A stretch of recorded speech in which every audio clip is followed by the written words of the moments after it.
अस्सलामु अलैकुम वरहमतुल्लाह। नाज़रीन, आज 13वां रमज़ानुल मुबारक है और आज की ख़बरों की शुरुआत हम मुफ्ती अफ़ान मंसूरपुरी की तिलावत कलाम पाक से कर रहे हैं। ये तिलावत आपकी नमाज तरावी की है। आप माशाअल्लाह देवबंद में नमाज तरावी पढ़ा रहे हैं। अल्लाहु अकबर।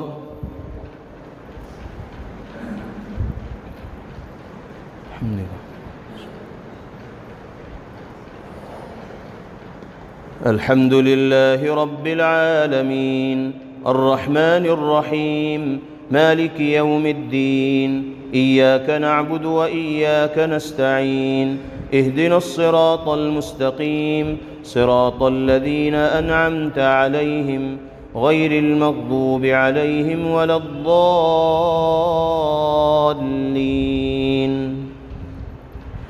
वक़ाल अश्शैतानु लम्मा क़ुदिय अल-अम्रु इन्ना अल्लाहा वअदकुम वअदल हक़्क़ि व वअदतुकुम फ़अख़लफ़्तुकुम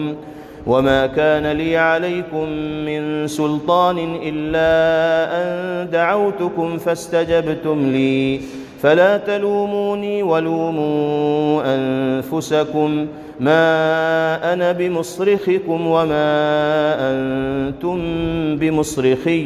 इन्नी कफ़रतु बिमा अशरक्तुमूनि मिन क़ब्लु इन्नज़्ज़ालिमीन लहुम अज़ाबुन अलीम। वउद्खिल अल्लज़ीन आमनू वअमिलुस्सालिहाति जन्नातिन तजरी मिन तहतिहल अन्हारु ख़ालिदीन फ़ीहा बिइज़्नि रब्बिहिम तहिय्यतुहुम फ़ीहा सलाम। अलम तर कैफ़ ज़रब अल्लाहु मसलन कलिमतन तय्यबतन कशजरतिन तय्यबतिन अस्लुहा साबितुन व फ़र्उहा फ़िस्समा तुअ्ती उकुलहा कुल्ल हीनिन बिइज़्नि रब्बिहा व यज़रिबु अल्लाहुल अम्साल लिन्नासि लअल्लहुम यतज़क्करून। वमثل كلمة خبيثة كشجرة خبيثة اجتثت من فوق الأرض ما لها من قرار يثبت الله الذين آمنوا بالقول الثابت في الحياة الدنيا وفي الآخرة ويضل الله الظالمين ويفعل الله ما يشاء. ألم تر إلى الذين بدلوا نعمة الله كفرا وأحلوا قومهم دار البوار جهنم يصلونها وبئس القرار وجعلوا لله أندادا ليضلوا عن سبيله قل تمتعوا فإن مصيركم إلى النار. قل لعبادي الذين آمنوا يقيموا الصلاة وينفقوا مما رزقناهم سرا وعلانية من قبل أن يأتي يوم لا بيع فيه ولا خلال. الله الذي خلق السماوات والأرض وأنزل من السماء ماء فأخرج به من الثمرات رزقا لكم وسخر لكم الفلك لتجري في البحر بأمره وسخر لكم الأنهار وسخر لكم الشمس والقمر دائبين وسخر لكم الليل والنهار وآتاكم من كل ما سألتموه وإن تعدوا نعمة الله لا تحصوها إن الإنسان لظلوم كفار. وإذ قال إبراهيم رب اجعل هذا البلد آمنا واجنبني وبني أن نعبد الأصنام رب إنهن أضللن كثيرا من الناس فمن تبعني فإنه مني ومن عصاني فإنك غفور رحيم. ربنا إني أسكنت من ذريتي بواد غير ذي زرع عند بيتك المحرم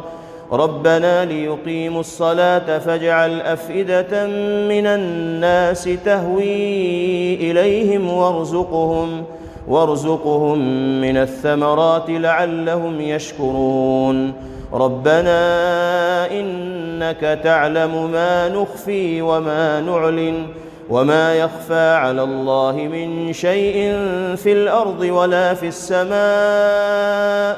الحمد لله الذي وهب لي على الكبر إسماعيل وإسحاق إن ربي لسميع الدعاء رب اجعلني مقيم الصلاة ومن ذريتي ربنا وتقبل دعاء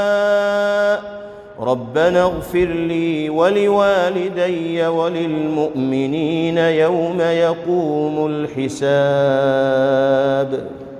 ولا تحسبن الله غافلا عما يعمل الظالمون إنما يؤخرهم ليوم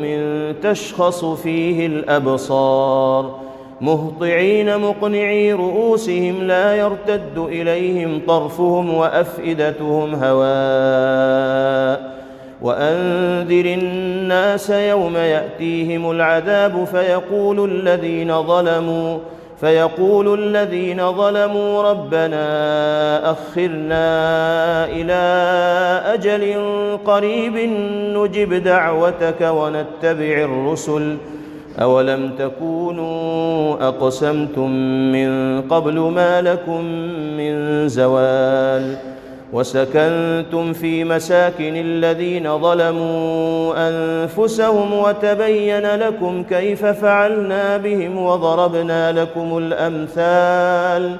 وقد مكروا مكرهم وعند الله مكرهم وإن كان مكرهم لتزول منه الجبال فلا تحسبن الله مخلف وعده رسله إن الله عزيز ذو انتقام يوم تبدل الأرض غير الأرض والسماوات وبرزوا لله الواحد القهار وترى المجرمين يومئذ مقرنين في الأصفاد سرابيلهم من قطران وتغشى وجوههم النار ليجزي الله كل نفس